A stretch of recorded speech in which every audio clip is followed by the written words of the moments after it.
مولانا جمعۃ المبارک کی فضیلت کے بارے میں روایات آتی ہیں کہ اس دن ایک گھڑی ایسی ہوتی ہے کہ جس میں اللہ تعالیٰ آپ کی دعاؤں کو بہت زیادہ قبول فرماتے ہیں، تو بھائی نے پوچھا ہے کہ وہ کون سی گھڑی مراد؟ بس لیلۃ القدر کی طرح اس بارے میں بہت سے قول ہیں، مگر دو قول ٹھیک ہے زیادہ۔ ایک تو جب خطیب ممبر پر بیٹھتا نا، اس کے ممبر پر بیٹھنے سے لے کر نماز کے سلام تک، دو رکعتیں پڑھنے تک نا، دو خطبے اور دو سلام، دو رکعتیں، یہ وقت جو ہے یہ دعاؤں کی قبولیت کا۔ اور دوسرا عصر کی نماز کے بعد سورج غروب ہونے تک، یہ دوسرا قول زیادہ قوی ہے۔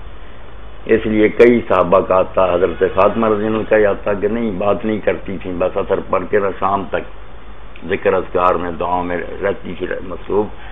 تو یہ دو وقت جو ہے نا کہ آدمی شروع سے خطبہ سنے، دعائیں جو امام کرے گا وہ بھی ہوں گی، پھر نماز میں بھی لوگ دعائیں کرتے، اپنی بھی کر سکتے ہیں، تو یہ دو صحیح حدیثوں میں آتے ہیں وقت۔ یعنی خطبہ اور نماز کی اختتام کا جو وقت ہے یہ ایک ہو گیا، ایک، اور دوسرا نماز اثر اسی دن کی جو جمعہ کی، وہ پڑھنے کے بعد پھر سورج غروب ہونے تک۔